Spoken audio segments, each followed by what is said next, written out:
வெளிநாட்டுல வேலை, வெக்கேஷனுக்கு வீட்டுக்கு வந்துட்டு போறான். பா, வசதியாதான் பாருக்கான். வாழ்ந்தா இவன மாதிரி வாழணும். இது வெளிநாட்டுல வேலை பாக்குற ஒருத்தரை பார்த்து நம்ம எல்லாம் சாதாரணமா பேசிக்கிற ஒரு விஷயம். ஆனா நம்ம கொடுக்கிற இந்த வார்த்தைகளுக்கு பின்னால அவங்க உழைப்புல இருக்கிற வலியும் சோகமும் என்னன்னு நமக்கு எப்பவுமே தெரியாது. ஒருவேளை நம்ம அந்த இடத்துல இருந்தா தெரிஞ்சுக்க வாய்ப்பு இருக்கு.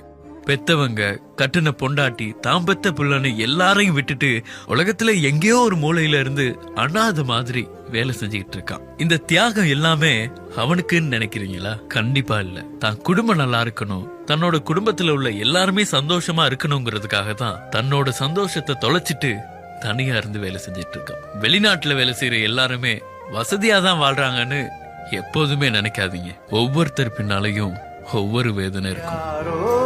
யாரோ நீ யாரோ